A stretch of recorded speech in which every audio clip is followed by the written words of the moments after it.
일선TV 팩트앤뷰 이호승입니다. 16일 방송 시작합니다. 오늘은 국회 법제사법위원회 전체 회의가 예정돼 있어 전날인 15일 미리 녹화했다는 점 말씀드립니다. 본격적으로 방송 들어가겠습니다. 오늘은 박균택 더불어민주당 의원 모셨습니다. 안녕하세요. 예, 안녕하십니까. 네. 요즘 장안의 화제 3대 특검법 개정안 합의 파기 얘기가 많이 나오고 있습니다. 얘기가 많이 나오는데 정청래 더불어민주당 대표가 합의 파기를 지시했다는 얘기가 나오면서 사실 이 법 개정안이나 법안에 관련된 문제는 원내대표 소관이지 않습니까? 대표가 좀 월권한 게 아니냐는 얘기도 있는데 어떻게 보세요? 예, 뭐 저도 합의 과정에 대해서 조금 뭔가 여러 가지 얘기가 있긴 있습니다만은 그럼에도 불구하고 합의가 이루어졌으면 존중을 받는 것이 맞겠고 일반적으로는 원내대표의 협상 결과를 존중해서 또 안정적으로 이끌어 나가는 것이 옳다고는 생각합니다. 그러나 그게 어떤 배경이었든 간에 국민 어떤 그 다수 상식을 가진 국민들의 시각에 못 미치는 사례가 발생했다고 한다면 다시 또 그것을 한번 생각해 볼 수도 있는 것이고 또 그것이 그 의원총회의 승인을 받아야 당론으로 확정이 되는 것이기 때문에 그 과정에서 이게 그 어떤 또 당원들 또 국민들 눈높이에 맞지 않았을 때 또 수정이 되는 것들 이것은 또 충분하게 또 있을 수 있는 일이 아닌가 그 생각이 듭니다. 그러니까 원내에서 의원님들의 그 의견 수렴이 제대로 이루어지지 않은 상태에서 원내 지도부가 섣불리 협상을 한 것 그 정도 수준으로 보이네요. 그런 점도 있습니다. 그런데 이제 원내대표 입장에서는 정부 조직법을 또 원만하게 통과하고 그렇죠. 싶었겠고 또 여야 관계를 또 뭔가 좀 협치적인 관계로 이끌어가고 싶은 욕심이 그분 생각에는 분명히 있었을 것입니다. 그러나 그 특검법의 어떤 그 실시 그 기간 또 특검 파견 인원 이 부분을 줄이는 것이 아마 다수 국민들이나 또 당원들의 시각이 맞지 않아서 이런 또 이런 합의가 결론으로 이어지지 못하는 그런 문제점을 안았던 것 같습니다. 그래서 의원총회를 거쳐서 수사 기간 또 수사 인원은 그대로 원안대로 가져가고 또 중계방송이라든가 수사지휘처럼 혹시 유연적 시비가 있을 수 있다라고 원내대표가 판단했던 부분은 문제가 있는 것이 또 어떤 사실이라고 한다면 또 바람직한 것은 아니기 때문에 그걸 수정하는 안으로 본회의에서 또 제출을 해서 그게 통과가 됐던 것입니다. 네. 그런데 많이 보도됐던 것 중에 하나가 추미애 의원님이 SNS에 남긴 글이나 이런 것들 보면은 민주당이 강경파 의원이나 지지층에 좀 휘둘리는 게 아니냐라는 비판도 나오긴 합니다. 이렇게 간다면 여야 이제 협의나 협치, 합의 이런 것들이 쉽지 않아지는 게 아니냐라는 얘기도 나오는데 이번 사례처럼 원내대표 간에 합의가 됐지만 강경 의원이나 강경층 지지층이 반대한다면 합의가 언제든지 뒤집어질 수 있다는 사례를 보여주는 거라서 좀 위험하지 않았느냐 초반에 그런 얘기도 나오던데 그런 건 어떻게 보세요? 그 여야 원내대표 간의 합의가 어쨌든 지켜지지 않은 거 아닙니까? 근데 그 부분이 만약에 어떤 그 특정 의원들 또 특정 적극 당원들의 의사에 따른 것이었다고 한다면 저는 오히려 초선 의원이지만 나서서 원안을 유지해야 합니다. 아니 합의했던 그 합의안을 유지를 해야지 신뢰가 깨지면 되겠습니까라고 이렇게 주장을 했을 것 같습니다. 그럼에도 불구하고 이 변경 과정에 대해서 저는 찬성을 하고 또 거기에 대해서 수긍을 했던 이유가 이것은 단순히 특정 당원의 의사에 어긋났기 때문이 아니라 좀 상식을 갖는 국민들이 여기에 대해서 동의할 수가 없는 그런 요소도 충분히 있다고 봤기 때문에 저는 거기에 대해서 변경 과정이 합의안의 변경 과정이 맞았다고 저는 그렇게 생각을 하는 입장입니다. 말하는 걸 좋아하는 사람들은 이런 얘기도 하더라고요. 민주당이 다수라서 얼마든지 강행 처리할 수 있는 법안 아니었습니까? 그런데 그런 비판을 막기 위해서 이제 합의를 한 다음에 정청래 대표가 반대해서 합의를 파기하고 그리고 정청래 대표와 김병기 원내대표 간 갈등이 부각되면서 좀 그런 모습을 좀 희석시킨 게 아니냐 이런 얘기도 나오더라고요. 소설에 가까운 내용이긴 한데 뭐 이럴 가능성은 없다고 봐야 되나요? 예, 그건 뭐 전혀 네. 그건 아닐 것 같고 뭐 추미애 위원장님이든 정청래 대표든 그분들 사이에 소통이 어느 정도 구체적으로 이루어졌는지는 모르겠지만 근본적으로는 이게 그 어떤 상식을 가진 국민들, 민주진영의 국민들의 뜻에 맞지 않는 합의였기 때문에 스스로 시정한 것이다.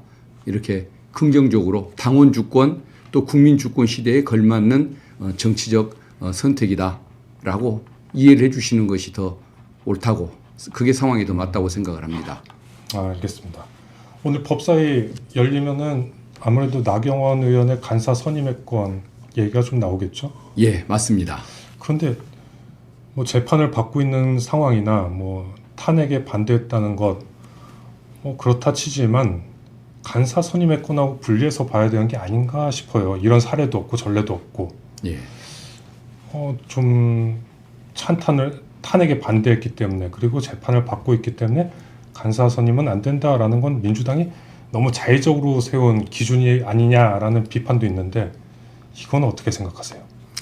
물론 그 경력이 좀 오래된 그 의원님들 중에는 상대방의 정당의 선택을 존중해 줘야 한다라고 말씀하는 분들도 분명히 계십니다. 그럼에도 불구하고 다수 의견은 국민의힘에서 아무리 그 관례라고는 해도 상대방 우리 민주당이 그래도 받아들일 수 있는 정도의 인물은 추천을 했어야 하는 것 아니냐라고 얘기를 합니다. 그래서 초선 무시 발언, 반탄 이걸 넘어서서 국회가 계엄군에 의해서 침탈을 당할 때 그분이 그 해제를 불법 비상계엄을 해제하기 위해서 노력을 안 했지 않습니까? 그리고 또 반탄을 넘어서 윤석열 그 피의자에 대한 법원의 체포영장을 집행하려고 할 때 그 집행을 못하게 그 태극기 부대, 저는 태극기 모독부대라고 표현을 하는데 그 앞에서 또 사이비 종교인들 앞에서 어떤 그 눈도장을 찍기 위해서 그런 식으로 폭력을 선동하는 이런 발언을 했지 않습니까? 그렇다고 한다면 과연 어떤 이걸 경력 정치인으로서 맞는 태도냐, 국민의 태도로 볼 수는 있는 것이냐, 특히 어떤 법치주의를 근간으로 삼아야 할 어떤 법사위의 간사로 맞는 것이냐, 이런 부분에 대한 비판이 많았기 때문에 저는 이 부분을 받아들이기가 어렵다는 생각이 듭니다. 그래서 아무리 그게 관행이라고는 해도 저는 나경원 의원이 먼저 그런 내란에 대해서 그걸 막기 위한 노력을 안 하고 오히려 폭력을 선동했던 그 발언에 대해서 사과가 먼저 있어야 한다는 생각이 들고 그리고 그 사과 이후에 국민들이 어느 정도 이만하면 됐다라고 판단을 해 주신다면 모를까 그렇지 않는 한 저는 뭐 당연히 그런 분이 법사위 간사가 되는 것에 계속 반대할 수밖에 없는 입장입니다. 법사위만의 문제가 아니라 이렇게 되면은 모든 상임위에서 간사를 하려면 민주당의 간택을 받아야 된다. 뭐 이런 얘기도 나오던데.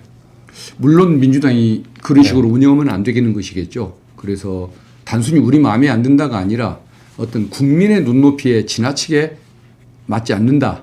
이 부분은 이런 부분을 뭐 저희들이 기준으로 제시할 수밖에 없을 것 같고 그리고 그런 식으로 어떤 그 국민의 상식을 무시하고 특정 수구 세력들만의 눈치를 볼 생각이라고 한다면 그 정치인은 국힘 내에 보직을 받으면 되는 것이지 굳이 국회직을 맡으려고 할 필요는 없는 것 아닐까 그 생각이 듭니다. 알겠습니다. 오늘 전체회에서 논의가 있을 예정이니까 좀 봐야겠네요. 그거는. 네. 내란 특별재판부도 좀 시끄럽더라고요. 특별재판부 설치 얘기가 처음 나온 게 한덕수 전 국무총리 구속영장이 기각된 직후에 나왔더라고요. 맞죠? 오히려 그 전에 네. 이게 뭐 시기가 묘하게도 지금 겹치는 부분이 있습니다만 원래 어떤 내란 사건 네. 특별법이 있었고 네. 그 특별법에 이미 내란 그 재판부에 대한 언급이 과거부터 있었습니다. 네. 그래서 직위원 재판부 때문에 생긴 현상이었고 조희대 대법원장의 어떤 불신받는 재판 때문에 생기는 현상이었고 또 한덕수 어떤 영장 기각 여기에서 더 어떤 논의를 촉발시킨 계기가 되는 그런 주제였습니다. 불신이 쌓이고 쌓였는데 그게 구속영장 기각으로 이제 드러난 것뿐이다. 예. 그렇죠. 논의를 좀 더 네. 강하게 좀 서두르게 만든 계기는 됐을망정 오히려 그 3월 윤석열 석방 또 조희대 대법원장의 재판 그들에 대한 불신 이런 것들이 계기가 돼서 이미 논의가 되고 있었다고 말씀을 드려야 할 것 같습니다. 알겠습니다. 내란 특별재판부가 한덕수 총리 때문만은 아니었다고는 하지만 뭐 의원님도 한덕수 전 국무총리는 구속돼야 한다고 생각하시나요? 예, 맞습니다. 네. 국무총리는 집행부의 제2인자 아닙니까? 네. 그런 위치에 있는 인물이 대통령의 불법 비상계엄을 막아야 정상이지 오히려 국무회의를 소집을 해서 그것을 합법화를 해준다든가 또 뒤늦게 또 결재문서에 서명을 해서 거기에 대해서 오히려 증거를 합법화를 시키기 위한 노력을 해준다든가 또 CCTV를 통해서 증거가 드러나기 전까지는 본 적도 없었던 문서인 것처럼 그런 거짓말을 하는 이런 행태 이런 부분들은 분명히 문제가 있는 것 아닙니까? 그래서 저는 당연히 한덕수 씨는 그 위치로 보나 행위의 내용으로 보나 구속이 됐어야 마땅하다고 생각을 합니다. 그 쟁점 중에 하나가 이제 한덕수 전 국무총리가 내란을 방조했다, 막지 않았다 적극적으로 이건데 예를 들어서 비상계엄 하려는 것을 막기 위해서 시간을 벌려고 했다. 뭐 그런 건 이건 명백한 위증이잖아요. 한덕수 총리의. 예, 그렇습니다. 명백한 위증이고 그런데 문제는 좀 전에 말씀하셨듯이 2인자가 이런 행위를 막고 견제하고 돼야만 한다는 명백한 법 규정이 없다는 거예요. 그래서 구속영장을 이제 판단하려는 법원은 이것까지는 우리가 판단하기 좀 어렵지 않겠느냐. 이건 본재판에서 하고 증거인멸 도주의 우려가 없으니까 일단 구속영장을 기각하겠다라고 한 게 입장이었던 것 같은데 저는 그 입장 자체를 동의하기 어렵습니다. 사장이 범죄를 저지르고 있으면 당연히 부사장이 그걸 못하게 해야지 그것을 계속 지켜보고 있고 또 그것이 합법화될 수 있도록 결의서를 가짜로 만들어주고 또 이사회를 소집해서 그것을 추인하도록 옆에서 계속 추임서를 넣어주는 행동을 했다고 한다면 그게 어떤 범죄를 함께 저지른 경우 아니겠습니까? 그래서 저게 어떻게 저는 그것을 판단하기 어렵다라고 생각하는지를 모르겠습니다. 그리고 이게 내란의 우두머리는 사형과 무기만 있는 것이고 또 그 방조범에 대해서는 형을 감경을 할 수가 있지만 감경을 하게 되어 있지만은 그게 10년 내지 20년 이상까지 이걸 선고할 수가 있게 되어 있습니다. 10년 이상의 아무리 낮게 잡아도 10년 이상의 범죄를 저지른 것이고 형을 살아야 할 것이고 집행유예도 불가능한 범죄를 저질렀으면 그것은 살인죄보다도 더 무거운 그런 범죄에 해당하는 것이니까 당연히 구속해야 하는 거 아니겠습니까? 단순히 살인범이 한덕수 씨처럼 좀 온유하게 생겼다. 저는 온유하다고 보지도 않고 오히려 음흉한 그 사람이라고 봅니다만은 온유하게 생겼다는 이유로 또 그렇게 행동이 그렇게 거칠게는 느껴지지 않았다는 이유로 그 살인범을 우리가 불구속할 수는 없는 것처럼 한덕수 씨는 저는 당연히 구속이 됐어야 맞는 것이고 이것을 불구속하는 순간에 저는 법원에 대한 신뢰는 끝났다고 생각을 하는 것입니다. 말씀하셨듯이 이미 증거들은 다 나왔잖아요. 위증했던 사실도 이제 다 드러나 있는 거고 그런데 이분 연세가 80이 가까워요. 증거인멸이나 도주의 우려가 없다고 판단한 건데 예. 저는 얼핏 이건 이해가 되더라고요. 예. 도주의 우려가 있는 분도 아닐 테고. 예.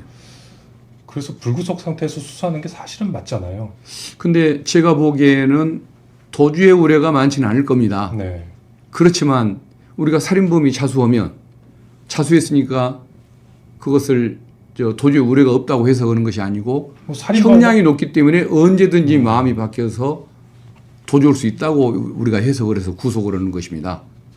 한덕수 총리도 재판을 받는 과정에서 수사받고 재판받는 과정에서 언제 마음이 바뀌어서 밀항을 하든 망명을 하든 난민 신청을 하지 말라는 법도 없는 거 아닙니까? 그리고 증거인멸에 우리가 분명히 있지 않습니까? 증거는 본인이 정말 인멸한 거죠. 사실상 서류도 없애버리고 또 CCTV에 그게 다 남아있는 상황이니까요. 다만 80이라는 나이가 문제가 된다고 한다면 국무총리도 하지 말았어야죠. 어떻게 국무총리는 할 수 있는 능력이 되는데 수감 생활할 능력 그건 없다고 볼 수가 있는 것이겠습니까? 그래서 저는 나이도 결코 유리한 요소로 작용할 수가 없는 사안이었다고 그렇게 하고 있습니다. 만약에 의원님께서 구속영장 심판을 심사를 하신다면은 무조건 구속부터 인용하실 거죠? 당연히 네. 그것은 해야 하는 거 아니겠습니까? 네. 국민과 척지고 뭐 한독수라는 사람과 한 표 먹고 살아가려는 그런 각오가 돼 있는 사람이 아니라고 한다면 또 수구 세력들에게 박수 받는 재미로 뭐 판사 생활을 하는 것이 아니라고 한다면 당연히 이것은 발부를 했어야 할 사안이라고 생각을 합니다. 그런 것들이 이제 모여서 법원에 대한 불신이 커진 계기가 됐다. 뭐 이렇게 보시는 거잖아요. 예, 민주당은. 그렇습니다.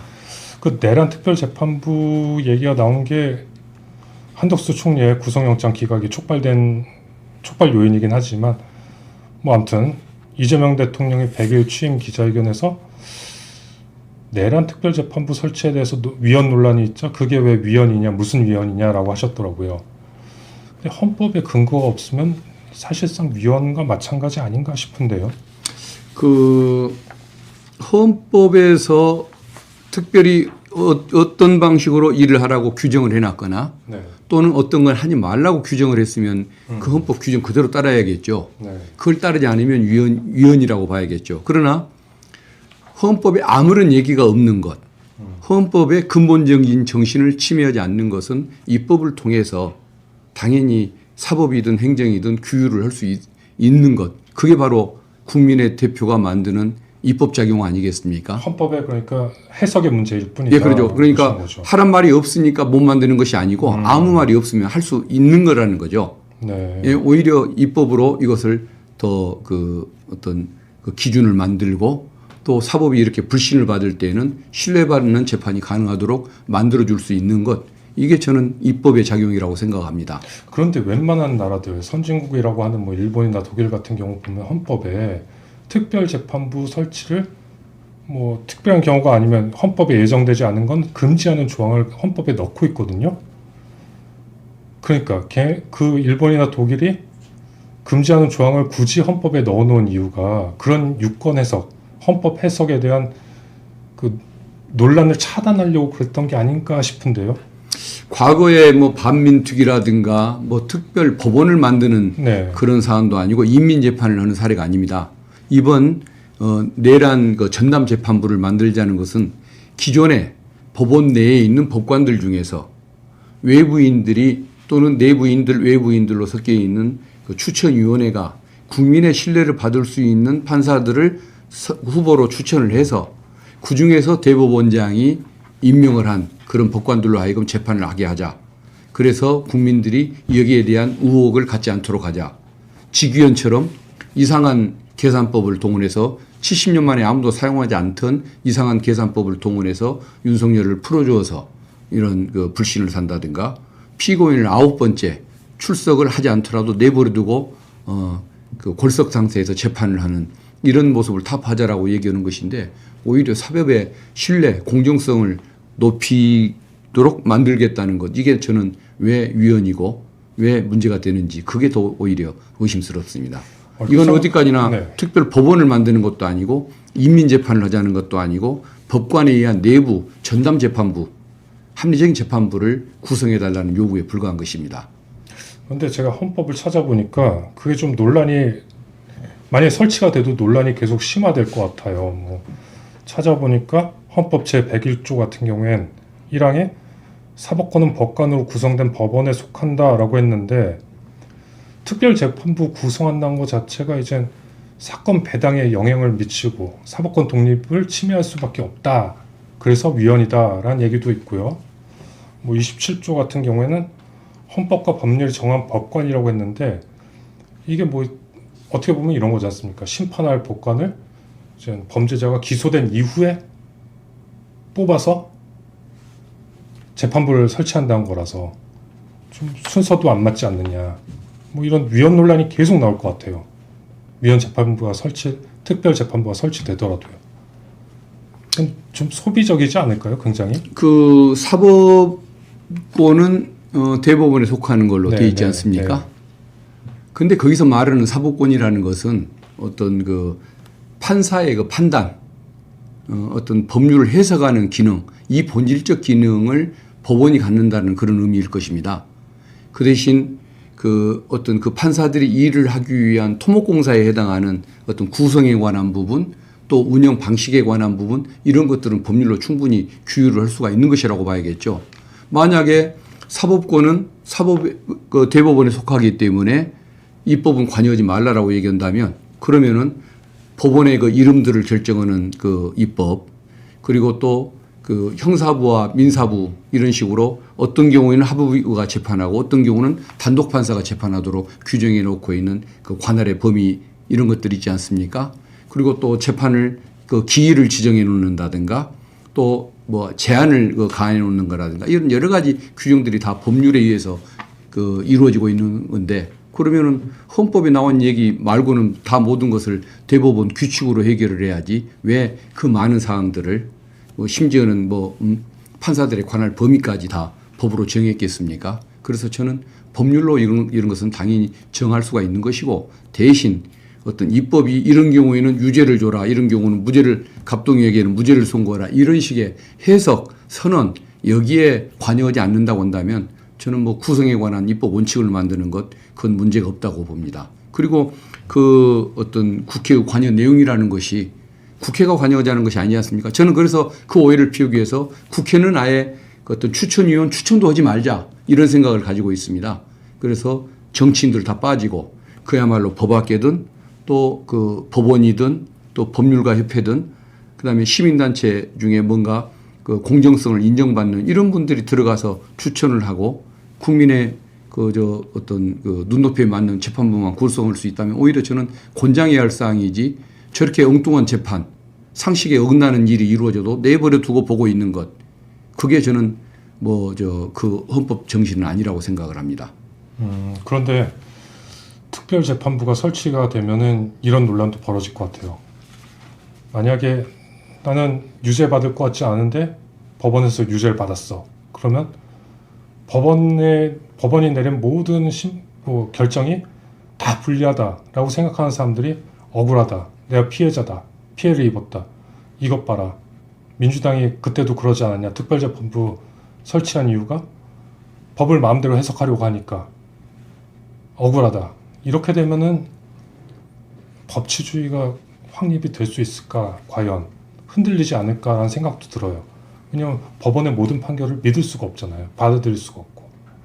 그런 부작용 같은 건 나타나지 않을 거라고 생각하세요? 근데 저는 이제 이 부분이 어떤 법원에 대한 불신이 있기 때문에, 그러니까 이 내란 재판부 때문에 불신이 생겨나는 것이 아니고, 불신이 있기 때문에 그걸 해소하는 목적으로 이 재판부를 만들어야 한다는 생각을 하고 있는 겁니다.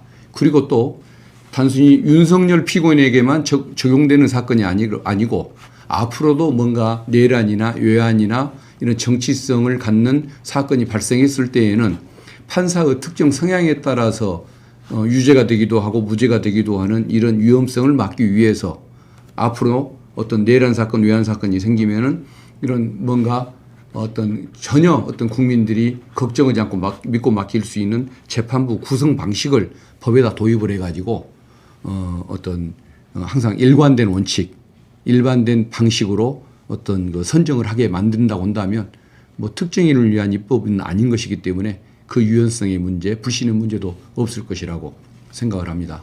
우리도 예를 들면 노동재판부, 또 손해배상 전담재판부, 부동산 전담재판부 다 특성에 맞는 재판부를 두지 않습니까? 이런 것인 것처럼 내란은 특히 정치적 신뢰가 중요하니까 합리성이 검증된 사람만으로 그 재판부를 구성되게 만들고, 지기현 같은 사람이 재판을 좌우하지 않는 이런 분위기로 만들자는 그런 한목적성을 갖는 것이기 때문에 저는 당연히 추진이 돼야 한다고 생각하고, 유연성이 없을 거라고, 또 유연성이 없어지게 만드는 노력이 필요할 거라고 생각을 합니다.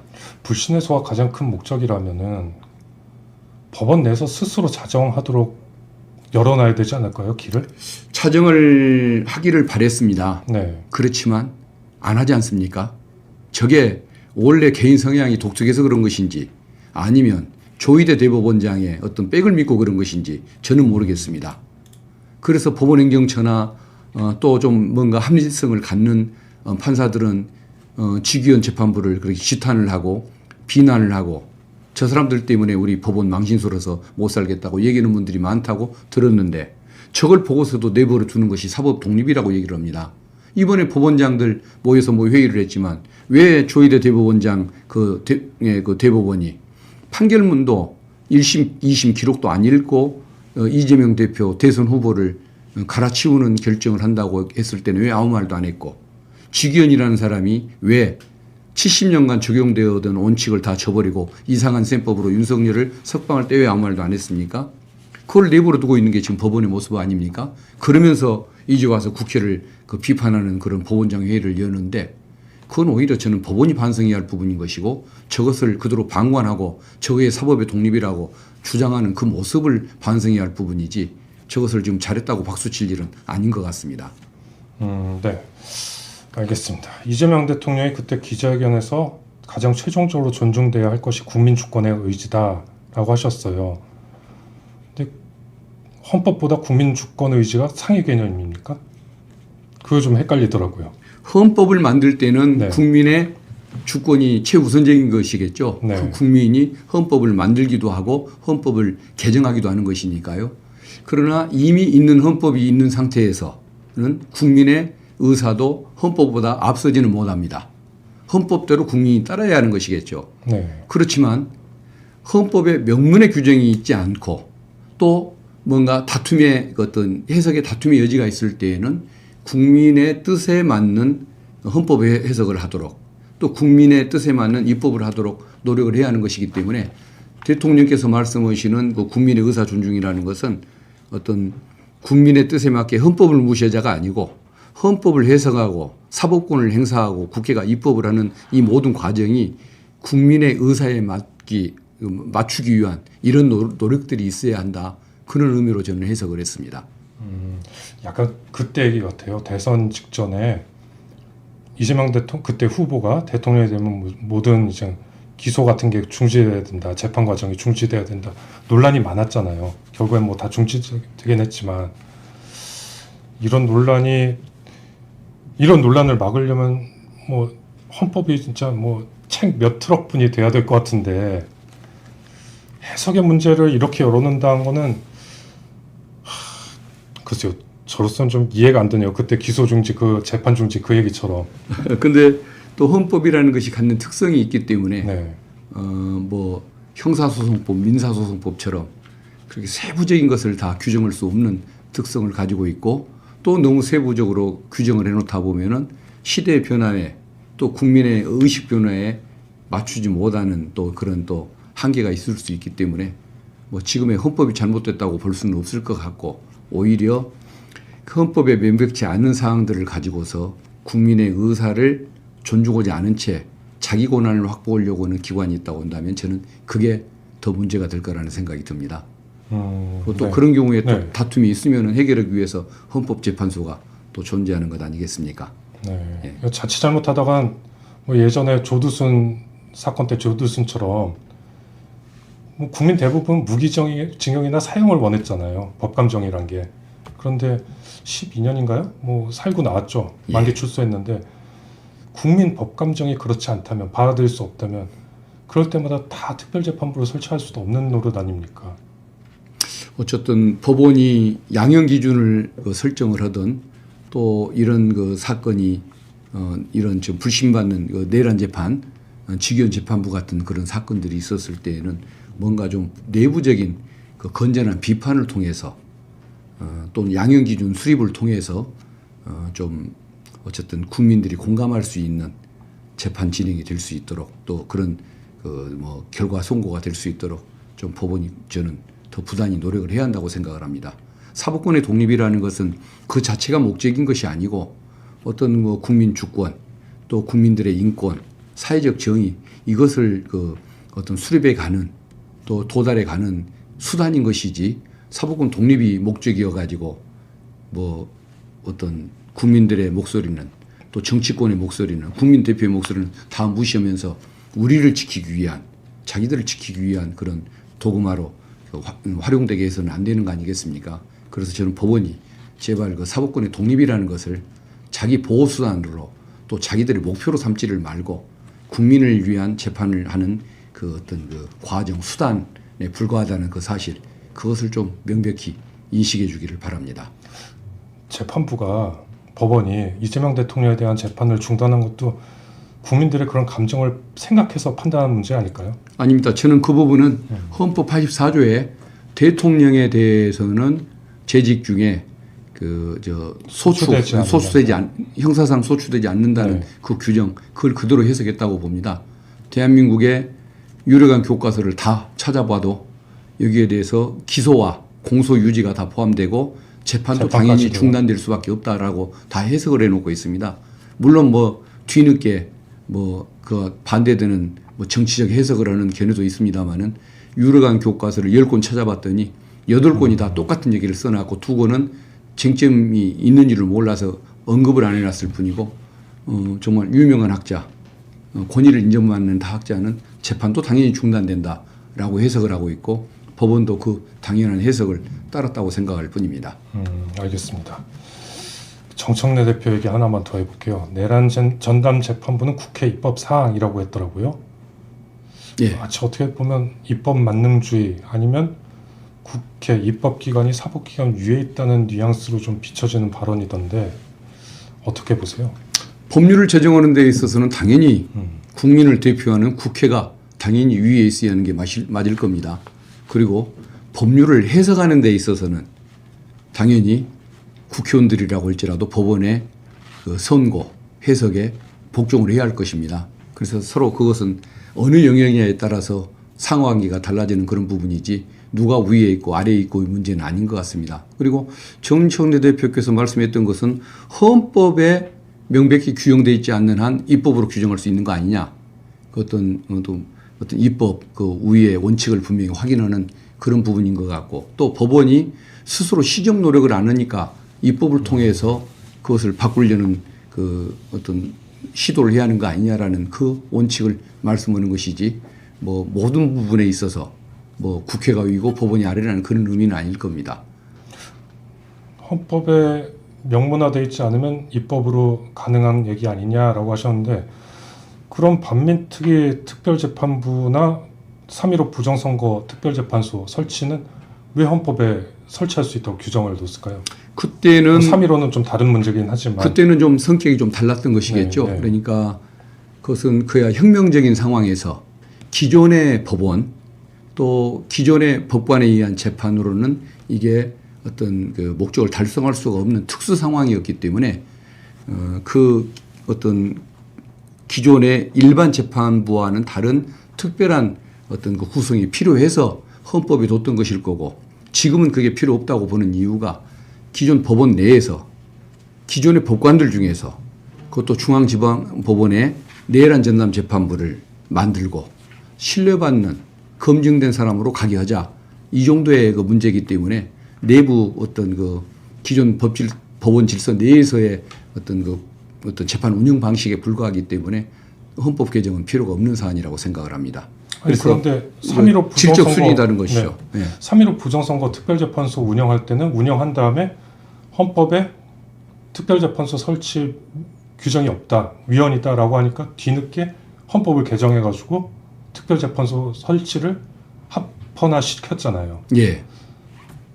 저는 그때 아마 그 혁명적인 4.19를 사실은 헌법적 측면에서 보면 주권자의 변화를 가져오는 것은 아니니까 그 전에도 국민이 주권자였고 뭐 4.19 이후에도 국민이 주권자였으니까 4.19는 사실 엄밀한 의미에서 보면 혁명은 아닙니다만은 우리가 이제 정치적 용어로서는 혁명이라고 얘기하지 않습니까? 네. 어쨌든 그 혁명적인 상황에서 헌법 개정을 언제든지 할 수 있는 상황에서 아예 그 논란의 여지를 없애려고 헌법을 바꿨던 경우인 것 같고 이번의 경우에는 그와는 전혀 다른 그야말로 그 어떤 그 재판부 하나를 구성하는 문제에 불과하기 때문에 특성도 다르고 또 지금이 그걸 위해서 헌법까지 바꿔야 할 이유는 없는 것이기 때문에 헌법을 안 바꾸는 것에 불과한데 저는 설령 헌법을 재개정하는 문제가 있어도 이것은 저는 새로운 헌법을 규정하지 않고도 바꿀 수 있는 문제였다고 생각을 합니다. 그리고 뭐 4.19 혁명 이후에도 뭐 3.15 부정선거범들 처벌하는 특별재판부를 두는 문제였다고 한다면 저는 그것도 헌법을 바꾸지 않고서도 가능했던 문제라고 생각을 합니다. 차라리 이런 논란이 계속 확산되면서 이제 사회적인 갈등 뭐 이런 것들이 커지기 전에 좀 국민 여론을 좀 모아보는 방법을 먼저 생각해보는 게 낫지 않을까요? 국민들 여론을 모은다는 것은 어떤 식으로 특별재판부 설치에 대한 예. 뭐 여론조사 방식을 여론조사라든가 아니면 국민투표라든가 예. 뭔가 확인할 방법이 필요하지 않을까 싶어요. 왜냐하면 양쪽 논란이 설치되든 안 되든 계속 지속될 것 같거든요. 저는 일부 반발하는 분도 있지만 네. 다수 우리 그 어떤 그러니까 내란 세력을 부정하고 민주질서 어떤 수립에 찬성을 했던 다수의 상식적인 국민들은 여기에 대해서 당연하다고 믿는 일일 것 같습니다. 윤석열 같은 그 저급한 정치인 하나를 처리하는 이런 과정에서 이런 것조차 그 국민 투표를 붙여야 한다고 한다면 너무 낭비적인 요소가 크기 때문에 그래서 네. 저는 일반 입법으로도 사실은 충분하고 법원만 똑바로 했었다고 한다면 입법 절차도 저는 아깝다고 아까운 사건이라고 생각을 하고 있습니다. 네, 알겠습니다. 마지막 이슈 검찰개혁 문제 몇 개 여쭤볼게요. 예. 검찰개혁 4법 지금 추진 중인데 수사권 기소권 분리가 핵심이잖아요. 예. 그런데 공수처나 특별검사들은 수사권 기소권을 다 갖고 있어요. 특검법이 처리가 돼서 수사권 기소권이 분리가 되면은 특별검사나 공수처도 수사권 기소권이 분리돼야 되지 않나 이런 얘기도 있더라고요. 둘 다 갖고 있는 건 모순이다. 제 둘만. 예. 그렇지 않아도 그 입법 공청회 때 네. 어느 그 헌법 교수님이 그런 말씀을 하시던데 예외 없는 원칙은 없다라는 또 격언도 있지 않습니까? 네. 수사권 기소권을 다 함께 가지고 있다고 보면은 권한남용의 문제가 있을 수 있기 때문에 그래서 검찰의 수사 기소 분리를 이제 추진하는 것입니다. 그렇죠. 그럼에도 불구하고 두 개는 왜 예외냐? 특검이라는 것은 그 한시적인 특성을 갖고 있고 네. 또 그 기간도 한시적이지만은 수사 범위가 한정적이지 않습니까? 또 짧은 기간 내에 그것을 목표를 달성을 되려다 보면은 수사권 기소권을 같이 줄 수밖에 없는 그런 특징이 있을 것입니다. 그리고 공수처 같은 경우는 기소권에 뭔가 수사권도 줘야지만 기소권에 영향을 미칠 수 있는 검사나 판사나 경찰이나 또 거기에 검찰에 영향을 미칠 수 있는 고위공직자, 초고위공직자들이 일부가 포함되어 있는 예외적인 경우입니다. 그래서 그런 그 특성, 예외적인 그 특성 때문에 그 불가피하게 그걸 예외를 둔 것인데 그 예외가 있으니까 원칙도 훼손해 버리자라고 나간다고 한다면 그것은 몸통이 꼬리를 흔드는 것이 아니고 꼬리로 몸통을 흔들겠다는 주장과 같아서 저는 동의하기는 어렵습니다. 근데 말씀하셨듯이 특검 같은 경우에 한시적이고 범위가 한정적이다라고 하셨는데 각각의 사건을 수사하는 검사들이 볼 때도 기간은 한정적이고 압박을 받잖아요. 빨리빨리 결과물을 내놓으라고. 거기다가 수사 범위도 한정적이에요. 수사 기소권을 같이 갖고 있어야지 좀 더 효율적으로 일할 수 있지 않겠냐. 뭐 의원님께서도 검사장까지 하셨으니까 그런 지적은 어떻게 생각하세요? 근데 그 어떤 오랜 동안의 그 검사 신분을 가지고서 네.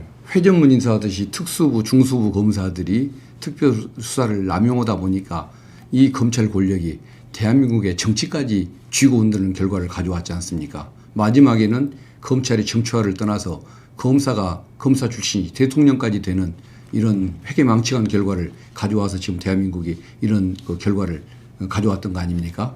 그래서 저는 그 어떤 상시적으로 활동하는 그 검사들, 이 검사들이 수사권 기소권을 쥐고서 남용하는 이런 모습, 늘 무소불위의 권력으로 평가를 받고 또 그것이 정치에까지 영향을 미치는 그런 문제점을 봐왔기 때문에 검찰 내 재직할 때부터 특수기능을 최대한으로 축소하는 것이 저는 검찰개혁의 요체라고 그렇게 주장을 해왔는데 그 단순한 사건으로 보면 한 건 한 건이지만은 그게 연속이 됐었을 때는 어떤 그 대한민국의 어떤 그 뭐 정치 그리고 국민들의 인식 이런 데 미치는 영향이 너무 크기 때문에 그래서 뭐 분리를 할 수밖에 없는 것이겠죠.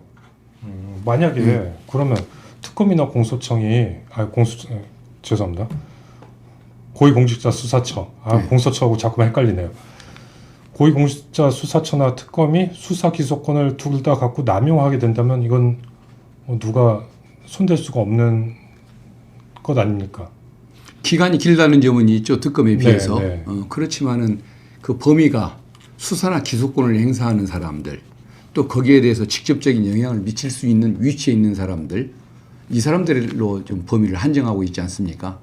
그래서 어떤 그 문제점을 해결하기 위한 것이기 때문에 뭐 이해를 해 주시는 부분이 필요하지 않을까 싶고, 만약에 공수처가 지금은 너무 무능한 모습을 보이기 때문에 권한을 남용해 본 적도 없는 그런 기관입니다만은 나중에 수사에 경험이 쌓이고 인원도 늘었더니 검찰과 똑같은 잘못을 만약에 한다. 예의로 만들어놨더니 원칙을 갖는 기관만큼이나 이상한 행동을 저지른다고 한다면 그때는 공수처도 또 뭐 개혁이 돼야 하는 것이겠죠. 그러나 아직까지 그런 모습을 보이지 못했던 기관을 가지고서 얘들도 그럴지 모르니까 예의조차 인정하지 말고 모든 것을 다 없애자는 이런 논리는 타당치는 않은 것 같습니다. 그리고 또 그 예외를 인정하지 말자는 분들은 마치 공수처에 수사권, 기소권을 동시에 주지 말자는 데 초점을 두는 것이 아니고 검사에게 기소권을 계속 수사권, 기소권을 동시에 줘야 한다는 논리로 꼴꼴로 쓰고 있기 때문에 앞뒤가 바뀐 주장이라 더더구나 좀 같이 비교하는 것이 적절치 않다는 생각이 듭니다. 이게 나중에 특검이 부메랑으로 돌아올 수 있지 않을까요? 예를 들어서 특검 같은 경우에는 여당이 추진하는 건 아니지 않습니까? 보통 야당이 추진을 하죠. 뭐 옛날에 그 드루킹 사건도 그랬지만 야당이 오히려 여당이 역풍을 맞을 가능성은 있지 않을까요? 물론 그런 경우가 있을 수도 있겠죠. 네네. 야당에 의해서 지금의 이제 새 여당이 그렇죠. 손해를 보고 그런 경우도 있겠지만은 그런 의혹을 사고 잘못을 한다면 그건 역시 수사를 받고 책임을 져야 맞다고 봅니다. 그리고 뭐 끝까지 5년간 권력을 수사기관들이 기존의 기관들이 뭐 정부를 지켜주기 위해서 노력한다고 한다면 같이 공멸하는 결과로 이어질 것이기 때문에 맞을 것이 있으면 미리 맞고 시정해 나가고 견주와 균형이 이루어지게 만드는 것, 그게 오히려 그 권력이 영속하는 길인 것이지 5년간 무사하는 수단으로 이용을 하다가는 같이 망하는 길이라고 봐야 할 것 같습니다. 사실 22대 국회만 한정해서 본다면 특검법이 처리될 일도 없지 않습니까? 그러긴 하겠지만 만약에 합리적인 뭔가 의혹 제기가 있다고 하고 또 특검을 돌려할 필요가 있다고 한다면 그런 일은 없어야겠지만 만약에 그런 사례가 발견된다고 한다면 국민 여론에 따라서 그때는 뭐 찬성하는 일도 생기지 말란 법은 없겠죠. 그러나 제가 보건대 아마 지금의 정부 여당에서는 그런 일이 없을 걸로 그렇게 저는 믿고 있습니다. 이게 검찰이 분리되면 공수청하고 이제 중수처가 생긴 거지 않습니까? 중수처죠. 예. 헷갈리네요. 이름이 너무 많이 나오니까. 공소청, 중수청입니다. 네네. 예. 공소청, 중수청 생기는 건데 이게 나중에 특별수사가 필요한 경우가 분명 생길 거란 말이죠. 뭐 특수부 검사들이 했던, 특수부가 했던 수사들이 생기면 그때마다 자칫 잘못하면 특검이 우후죽순 생길 수도 있지 않습니까? 예. 그런 가능성은 뭐 혼란이 오지 않을까요? 우후죽순으로 생길 일이 없어야 정상이겠죠. 국가수사본부와 중대범죄수사청, 또 공수처 세 개의 그 수사기관이 어떤 국민의 그 신뢰를 받도록 뭔가 의혹의 여지 없이 문제가 있는 것은 다 철저하게 수사하는 그런 경쟁 관계로 그게 활용돼야 맞는 것이고 또 그걸 통해서 뭐 진실이 밝혀져야 하는 구조일 텐데 셋 다 입을 다무는 그런 사태 이것은 있어서는 안 되겠지만 그럴 때에 한해서 특검이 도입돼야 하는 것 아니겠습니까? 예.